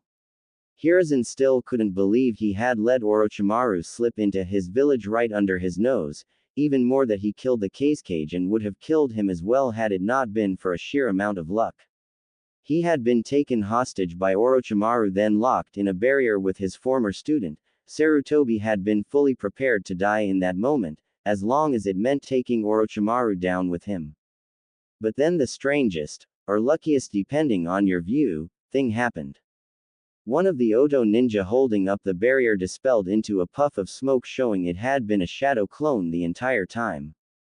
This disrupted the barrier, allowing the ANBU outside to enter the fight against Orochimaru and his Sound 4. When the battle looked to be going against his favor, Orochimaru pulled out his trump card, summoning the Shodime and Nadaime Hokages. Without anything holding them back, the resurrected Hokage did plenty of damage to the village. Thankfully though, Jiraiya managed to show up in time and seal them away before they could do anything to permanent. Not only that, but the appearance of a giant metal mech fighting at tailed beasts also had everyone talking. Somehow Sarutobi just knew Naruto was somehow responsible for not only the giant mech, but also the shadow clone disguised as Orochimaru's subordinate. Thinking about the boy made the Hokage sigh sadly. After the invasion, Naruto had been nowhere to be found. It wasn't hard for Sarutobi to realize he had left after defeating Shukaku. Where he is heading though, Hiruzen didn't have the faintest idea or which way he was going, so he couldn't send out trackers to bring him back. And due to Naruto's rather unethical resignation, he was considered a civilian and thus could not be put in the bingo book as a missing nin. Even if I did put Naruto in the Bing book, I would have to list his status as a Jinchuriki to justify putting a civilian in. Sarutobi thought. But even that he couldn't do that either, as if the other villages found out Konoha was without its Jinchuriki, it would spell disaster not only for Konoha but Naruto as well, as he'd be hunted every day by those who'd seek him to control the Kyuubi or turn him into breeding stock should his heritage be discovered. Maybe if he'd just been more honest with the boy, get him to swear secrecy to never tell anyone who his parents were, or even just tell him that yes, his parents loved him with all their hearts, having given their lives so he could live. Instead he lied every day to Naruto and now he is gone. Minato, Kushina, I hope one day you can forgive this foolish old man. Sarutobi thought, looking at the pictures of his predecessors and successor. Though one good thing that came from all this was that Sarutobi realized he's no longer in his prime, and if it hadn't been for Naruto's interference with that clone, he'd very likely be dead now. It was time for him to retire for good this time and find someone else to take up the hat. Jiraiya? No. Knowing Jiraiya and his vices, he's likely to make all kunoichi uniforms into miniskirts and tube tops. Danzo? Sarutobi would sooner be Hokage till he died before letting Danzo have that kind of power. Kakashi? If his time as a sensei was anything to go by, he'd potentially be worse than Danzo. That only leaves Tsunade. Hiruzen thought in resignation. Cat, fetch me Jiraiya, and if he doesn't show up in the next 5 minutes, you have my permission to unman him. Sarutobi said, not willing to deal with his perverted student wanting stay and do his research. Gladly, Hokage-sama, said Cat. Hiruzen can only hope that Jiraiya can convince Tsunade to come back, not only to become the Godime Hokage but also since her knowledge on medical ninjutsu would greatly benefit the village, while her status as a Sannin will be a good boost in morale. Especially after the destruction caused the resurrected Shodime and Nadaime, and now Naruto's absence. Let's just hope Jiraiya catches her in a good mood. Hiruzen thought. With Naruto, Kin, and Tayuya. I'm surprised they've held out for this long. Naruto thought, jumping from tree branch to tree branch, glancing back at Tayuya and Kin, seeing them still keeping pace with him despite not having stopped once they had left Konoha. Not once did they ask to stop for a break or ask him about turning into Zenaku or the Predazord. Though just from their expressions Naruto could tell they wanted to ask, making him sigh, wanting to just get that out of the way. Go ahead, ask. I know you both have questions. Naruto stated, both girls instantly shooting off questions. What was with that other form? Where do you get the metal animals and where can I get some? Is it a Keke Genkai? No, really, where can I get a giant robot? What other powers do you have? Tell me, damn it. Enough, said Naruto, silencing both girls while he took a breath. To answer your questions, those metal animals, you call them, are called Wildzards. Together they form the Predazord and it's mine. You can't get a Wildzard unless you manage to locate an animal crystal and are chosen by the Wildzard, and even if you are chosen you'd need at the minimum 5 Wildzards to form a Megazord. Mine are unique and only require 3. Naruto said, Tayuya grumbling at the unfairness and chosen bullshit. Now for your questions, Kin, it's not a Keke Genkai. That other form I turn into is called Zenaku the Duke Wolf and a creature known as an org. It all happened a couple weeks ago, give or take a few months, Naruto said. He began his tale. Flashback. Hey, here's a great idea, let's put on a creepy wolf mask we found in an even creepier abandoned temple. Great idea. Naruto shouted at himself as walking through his mindscape. He knew it was his mindscape and not just a random sewer, simply because he'd once overheard Ino talking about her family jutsu, which revolved around the mind, and how each person had their own unique mindscape. Plus something just told Naruto it was his mindscape. Naruto just wished it wasn't a sewer of all places. Naruto had been walking forward for who knows how long, it could have been an hour or even a day, and he wouldn't have known. The only defining features he had to go off his location were the pipes running along the walls, each having a different glow to them. The first set of pipes had a blue glow, which Naruto guessed was his chakra. The second glowed crimson red, which Naruto figured was the Kyuubi's chakra. Now the third set confused him, as they had a black, purple glow to them that Naruto didn't know what it was. What he did know was that it gave off the same aura as the wolf mask he found. After a bit more of walking, Naruto finally came out of the sewer and into a moonlit forest, the full moon hanging overhead and the distant sound of howling being heard. Well, this is new. Not that I'm complaining, since anything is better than a sewer, anyway. Naruto thought, looking around the forest. Walking around, Naruto soon came to a clearing where he saw someone else standing with their back to them. The person turned their head towards Naruto, but rather than seeing a normal human face, Naruto was greeted to the sight of the face of a wolf-like creature. Unsure what he was supposed to do, while wondering if this creature is connected to the mask he found, Naruto stiffened slightly when the creature jerked its head, motioning him to come forward. Not seeing any other option, Naruto stepped forward until he stood next to the creature. So, who are you? Naruto asked, breaking the awkward silence. Zenaku, answered the creature. Zenaku, tersely. Were you sealed inside that mask? Said Naruto, guessing that was the only explanation of how this Zenaku guy appeared in his mind. I was, until you put it on. Zenaku stated, still looking forward with his arms crossed. Oh, okay. Well, why are you ga? Naruto gasped when Zenaku suddenly drove his fist into his gut. Falling to his knees, Naruto coughed and gasped for air. What was that for? Wheezed Naruto. For being the most foolish and by far most idiotic human I have come across in my life. Said Zenaku before bringing his knee up, slamming it into Naruto's face and knocking the boy back. Groaning at the sudden assault, Naruto prepared to get up but found himself pinned by a boot on his back.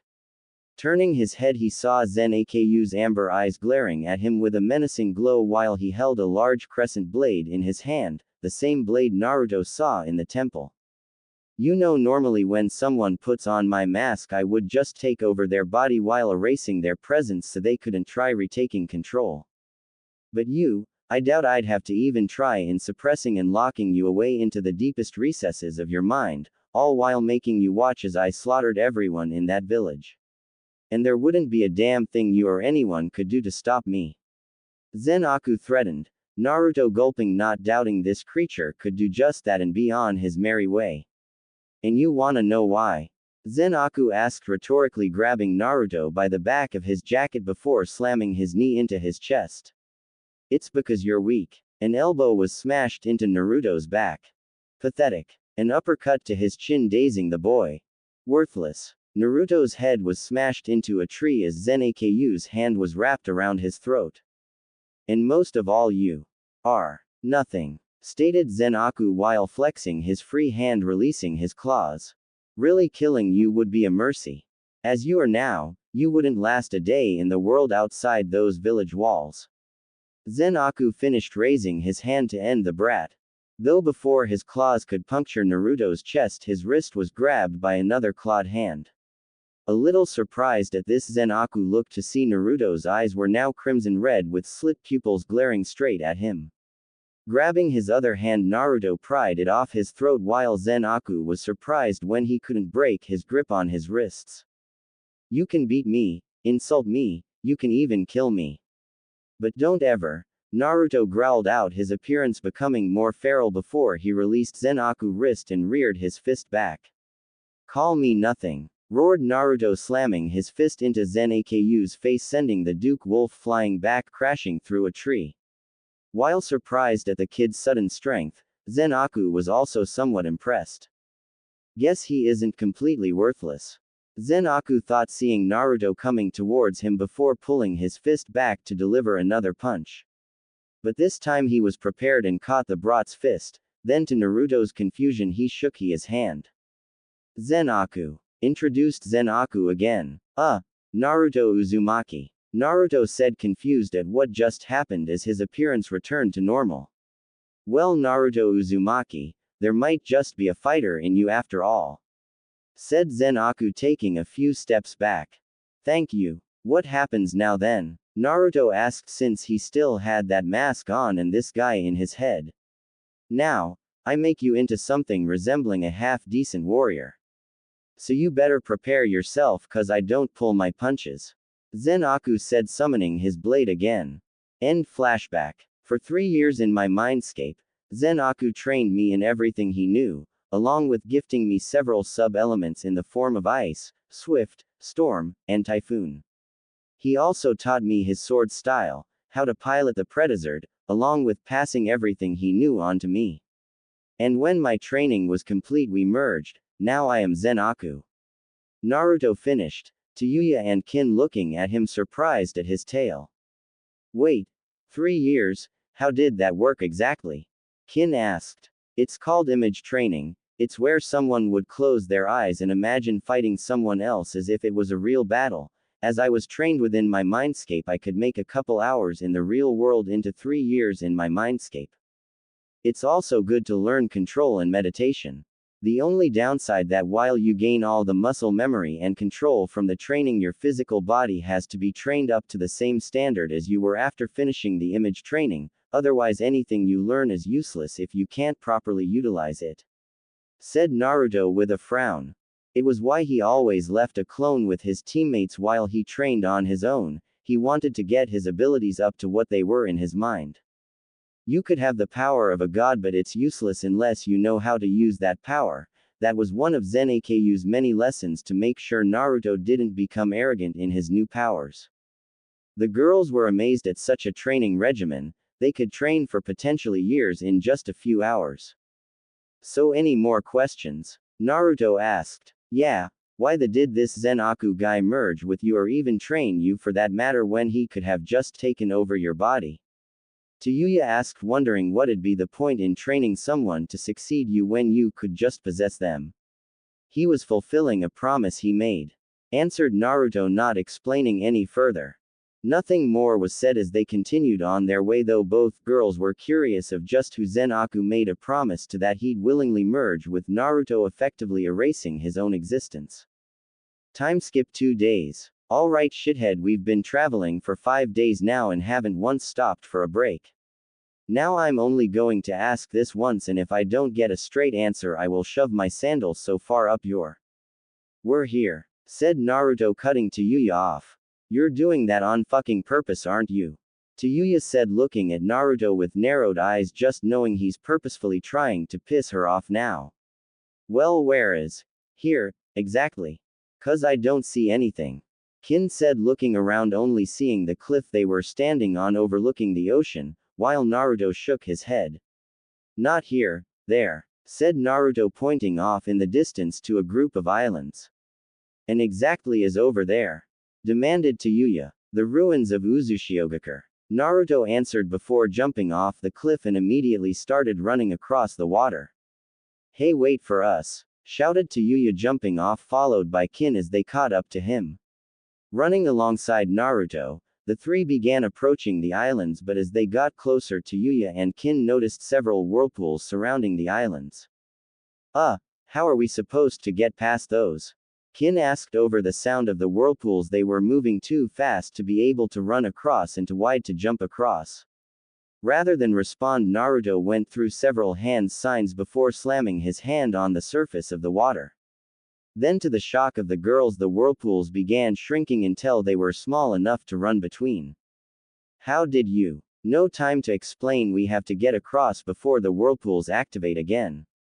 Naruto cut off before running between the, followed by Tayuya and Kin. Once safely past the whirlpools, the girls looked back and saw they had already started returning to their previous size.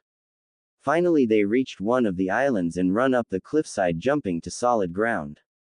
Okay, we're here, now mind explaining how the hell you did that? Tayuya demanded, motioning to the whirlpools. It's a defense mechanism created by the Uzumaki clan. The whirlpools are created by a sealing barrier surrounding all the islands. Anyone not an Uzumaki or already keyed into a barrier would be ripped to shreds by the currents. Naruto explained, amazing the girls that such a piece of fuinjutsu existed.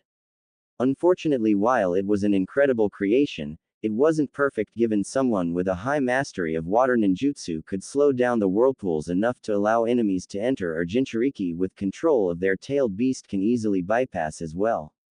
Which is what happened when Kumo, Kiri, and Iwa attacked. Naruto thought angrily at those three villages responsible for destroying his clan. If he ever got the chance, he'll show them why you never cross an Uzumaki. The three continued forward, eventually arriving at a large gate with the Uzumaki swirl on the front. Pushing the gates open, the sight that greeted them was one that shocked Kin and Tayuya and angered Naruto. Dozens of the skeletons lining the roads, most of them wearing red uniforms and Uzu headbands, but there were also ones that were wearing normal civilian clothes, showing not only were the ninja killed but civilians as well. Hundreds of men, women, and children slaughtered, all because of humans' fear and greed. Naruto thought in anger. The only thing that kept his anger from controlling him was the satisfaction that for every dead Uzumaki he saw 5 dead Kiri, Kumo, and Iwa ninja. The Uzumaki clan might have been nearly wiped out, but they made damn sure it was a hollow victory. Kin and Tayuya meanwhile looked on with solemn expressions. While both were no strangers to death and destruction, given they worked with Orochimaru, it was still sad to see a once powerful clan brought down. Soon they reached what they guessed used to be a plaza with several branching paths. 2 of the paths lead to 2 bridges connecting to the other islands, and the third directly in front of them lead to an island in the center of all the others containing only a large tower. That must be where the Uzukage stayed. Naruto thought. Let's go, Naruto said, walking towards the tower. What do you expect to find there? I doubt the other villages left anything of value after the battle. Kin stated, knowing the 3 villages wouldn't pass up the chance to raid the village for any valuable relics or knowledge. Anything taken was nothing of any real value. Any scrolls on fuinjutsu that were taken were already common knowledge to the nations. The weapons are nothing special either, only of a slightly better quality than normal.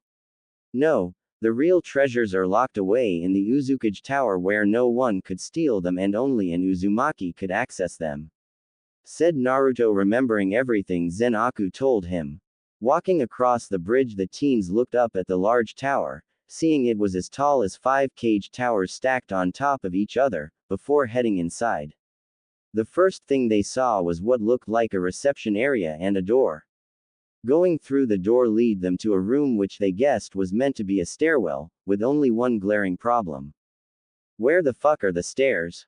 Tayuya shouted. There are none, you're supposed to jump. Stated Naruto, pointing up at the noticeable ledges and doors. Why not just run up the walls?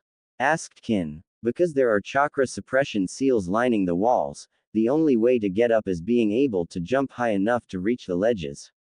It's also good training to not be too dependent on your chakra, sometimes you'll have to rely on just your physical prowess. Naruto said, seeing the practical side of doing this besides just making it harder for enemies to reach the top. Well, how are we supposed to get up there? Tayuya said, motioning to her and Kin. While both were physically fit, she doubted they'd be able to jump high enough to reach the first ledge. Rather than respond, Naruto grabbed them by the back of their shirts. Before they could protest that, he immediately leapt into the air onto the first ledge before jumping again. Soon they were at the top of the tower, with Naruto letting them go to calm down at the sudden series of jumps. If you ever do that again, I will throw you down that shaft, shithead. Threatened Tayuya, not liking being manhandled like that. I got us up here, didn't I? Naruto shrugged before pushing the doors open, showing the interior of an office.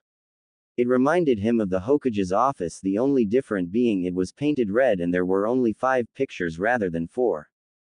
These must be the past Uzukage. Naruto thought, looking at the pictures and the name plaques beneath them. Shodaime Uzukage, Urahara Uzumaki. Nadaime Uzukage, Getsuga Uzumaki. Sandaime Uzukage, Shanks Uzumaki. Yondaime Uzukage, Morgiana Uzumaki. Godaime Uzukage, Kuin Uzumaki. Huh, a female Kage. Naruto thought, seeing the Yondaime Uzukage was a woman. Going over to the desk, Naruto saw both a sealed letter and a Uzu headband on the desk. Figuring the letter was left behind by the last Uzukage for any Uzumaki that may return to Uzushio, Naruto grabbed it and opened the letter. My fellow Uzumaki. If you are reading this, then the worst has come to pass. Both Uzushio and the Uzumaki clan have fallen. While this saddens me, I am also relieved that some of us managed to get to safety. If you are indeed an Uzumaki, then I leave all of our clan's knowledge to you. Use it, bring the Uzumaki back to the top and show all your enemies what happens when they cross an Uzumaki. Every fuinjutsu, kenjutsu, genjutsu, and ninjutsu created by the Uzumaki is sealed away behind the bookcase in my office. Only an Uzumaki can release the seal. I go now to defend my village, my family, and my clan from these invaders. If this is the day I die, then I will make sure to take as many of these bastards down as I can. My only relief is that my daughter Kushina is safe with our allies in Konoha and that she has taken the mask of the wolf with her. Truly I fear what would happen if that mask fell into the wrong hands. Finally I leave these parting words to you, our family creed. Family above pride, family above fame, family above all. Kuin Uzumaki. Entei. Godaime Uzukage. My grandfather. Thought Naruto, looking at the letter before looking to Kuin's picture on the wall. He was a tall and well-built man with narrow red eyes and matching red hair tied up in a top knot and goatee. Kushina. That's my Ka-san's name. Naruto thought, feeling a sense of joy fill him at knowing his Ka-san's name. Going back to what his grandfather said in his letter, Naruto turned to the bookcase. Going over to it while ignoring the questioning looks from his companions, Naruto pushed the bookcase out of the way, revealing a large seal behind it. He said only an Uzumaki can release the seal. Well, no better time like the present. Naruto thought, looking to Tayuya. Tayuya, come here for a second. Naruto said. What do you want, shithead? Asked Tayuya. Just put your hand on the seal. Said Naruto, motioning to the seal. Why? Tayuya asked, not wanting to touch a seal she knew nothing about, knowing how certain seals react to the wrong person trying to open them. Just do it. I wanna test a theory I have. Naruto said. Fine, but if I lose an arm, I'm kicking your. Muttered Tayuya. Stepping forward, Tayuya raised her hand, letting I hover just over the seal, hesitant in case something bad happens. Fuck it. Tayuya thought, closing her eyes and putting her hand on the seal. For a moment nothing happened, then suddenly the seal lit up before it and the wall faded away revealing a hidden passage. Huh. So it is true. Naruto said to himself though Kin and Tayuya still heard him. What? What's true? What just happened? Tayuya asked. It seems you and I are cousins, both sharing Uzumaki blood. Stated Naruto walking past her and into the passage. Wait what? Said Tayuya surprised she's an Uzumaki. I guess that means we're both from extinct clans. Kin said finding it a little ironic. She's from the Uchiha clan and possesses the Sharingan and Tayuya is from the Uzumaki clan that are known for the longevity. Both of which Orochimaru desires to learn all jutsu in the world and become immortal. Shaking of her surprise the girls followed Naruto down the passage finding him standing at the bottom of the stairs staring wide-eyed at something. Hey, why are you just standing there? Tayuya trailed off when she saw why Naruto stopped moving. Shit. Kin muttered in shock at the sight before her. The reason being the thousands upon thousands of scrolls all stacked neatly on shelves nearly half as tall as the tower. Even more shocking was the plaques on the shelves. These are just Fuinjutsu. Kin and Tayuya thought shocked that all these scrolls were only for Fuinjutsu. If these were just the Fuinjutsu ones, how many more scrolls were there? Ladies, we have work to do. Naruto said, the girls nodding in agreement. Time skip 2 weeks. 2 weeks have passed since Naruto, Kin, and Tayuya arrived in Uzushio along with discovering the jutsu vault hidden in the Uzukage Tower. After they had gotten over their shock of all the scrolls hidden within they all immediately set out to begin studying and learning from them. Kin had gone to the ninjutsu and genjutsu sections, given those were her specialties, and began memorizing them with her Sharingan. Tayuya focused on the Fuinjutsu and Genjutsu sections, eager to find any sound-based genjutsu to try with her flute and studying all the seals created by her recently discovered clan. Naruto though didn't have to focus on a single section and simply created several hundred clones to study all Fuin, Gen, Ken, and ninjutsu scrolls they could. It also amused him greatly when he heard Kin and Tayuya cursing him and his shadow clones, while vowing to learn the jutsu as fast as they could to utilize the, as they call it, BS hacks jutsu. Currently however Naruto was walking through his mindscape, which thankfully was no longer a sewer and was instead the same moonlit forest it had been when Zenaku first arrived. The reason for this was Naruto believed it was long overdue that he meet with his tenant. Arriving at a large cave with bars in front of it Naruto stared into the darkness knowing just what was locked within. Approaching the bars Naruto stopped just shy of being able to walk between them. I know you're there, you might as well come out. Naruto said only hearing a loud growl coming from the cage. Suddenly large claws shot out from between the bars one of them just barely impaling Naruto who remained perfectly calm despite nearly dying. Damn this seal and damn that blasted Yondaime for sealing me again. Said the Kyuubi as it stepped out from the darkness and into the light glaring down at Naruto hating that he wasn't showing even the smallest amount of fear in fact he looked almost bored. And the Kyuubi hated it. I didn't come here to fight Fox, I wanna talk. Naruto said. I have nothing to say to you boy and I have no desire to hear what you have to say unless it's you screaming in pain. Kyuubi growled, Naruto sighing and narrowing his eyes. Look, neither of us really had much of choice about what happened that night. I didn't ask you to be sealed in me and you didn't want to be sealed. You want to blame someone, blame the Yondaime. Said Naruto having long since lost any form of hero worship to the man that is the cause of him being hated his entire life. The Kyuubi would reluctantly admit he had a point, that didn't mean the fox would say it out loud refusing to ever agree with a human on anything. Whatever. Say what you want then leave, your literal humanity disgusts me. Kyuubi said. Fine. Here's my offer, since I don't know where the original key for the seal is I will try to recreate it or at the very least find a way to break the seal giving you your freedom. All I ask in return is you leave behind some of your chakra so I don't die. Naruto said. And who's to say you won't just find a way to strip me of my power and leave me to rot in this prison? Retorted Kyuubi. Because I'm not like the cage or anyone else in the villages.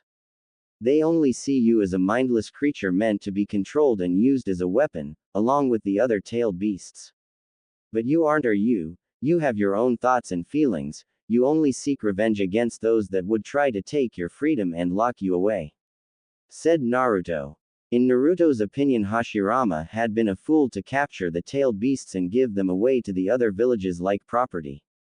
Not only did he have no right to capture them and treat the tailed beasts like trophies to give away, but it was foolish to give other villages literal walking natural disasters and not expect them to be used as weapons of war. Naruto, however, knew better. They weren't mindless creatures or just physical constructs of chakra, no, they were so much more. After all, they used to be the first tailed beast. The Jubi. It took some doing, but Naruto managed to sort through those visions he got when he touched the stump of the Shinju tree. While he doesn't know the full story, he knew all the tailed beasts were once part of the same beast. If that isn't enough, then how about this? If I plan to strip you of all your power, why would bother coming here to lie to you when I could have just done exactly that? Said Naruto. Kyuubi growled again, knowing Naruto was right. He'd be able to find a way to strip the Kyuubi of its power and the fox wouldn't be able to do anything to stop him. And what else do you want? Kyuubi said, doubting. All he wanted was some of its chakra in order to not die. Nothing. I just want you to leave some chakra behind so I don't die. So, do we have a deal? Asked Naruto, stepping even closer to the bars, looking up at the Kyuubi. The Kyuubi glared down at Naruto, neither backing down in the battle of wills. Finally, after several moments of staring each other down, the Kyuubi was enveloped in a bright red glow and started shrinking. When the glow vanished, Naruto's eyes widened a little in surprise. In the place of Kyuubi was a drop-dead gorgeous vixen with long blood-red hair done up in a ponytail that went down to her waist, matching crimson eyes with slit pupils, jagged whisker marks on her cheeks, and elongated canines. Her attire consisted of a blood-red kimono top with long sleeves covering her hands and hung off her shoulders and displayed her large F-cup, black skin-tight short shorts that hugged her shapely rear and showing off her mile-long legs. The most noticeable features, however, were the fox ears on top of her head that occasionally twitched and the 9 orange tails with black tips coming out her back. This telling Naruto that this was indeed the Kyuubi no Kitsune. Beautiful. Naruto muttered, Kyuubi making a tisk noise. Don't try and flatter me, human. I don't like you or trust you. Kyuubi said before holding out her hand still in her oversized sleeve. But yes, we have a deal. Said Kyuubi, her face twisting like she ate something sour. Nodding, Naruto shook the Kyuubi's hand only for the vixen to pull him close and looked him straight in the eye. But make no mistake, this doesn't make us friends or allies or anything. I'm only agreeing to this to get my freedom. Try and betray me and I'll devour you along with those little girls you seem fond of. Kyuubi growled, her eyes glowing crimson and squeezing Naruto's hand tightly only for Naruto to return the hard grip. Same to you. Betray me and you'll spend the rest of eternity trapped in a crystal. Said Naruto lowly, his own eyes glowing. They both glared at each other for several moments before releasing each other's hands. And Kyuubi, for what it's worth, I'm sorry for everything that's happened to you. Naruto said as he left the mindscape. Kyuubi looked to the spot where Naruto once stood before, scoffing. People aren't measured by their intentions or words, they're measured by their actions. Kyuubi thought as she laid down. If he wanted to prove himself in her eyes, then he'll have to do it through his actions.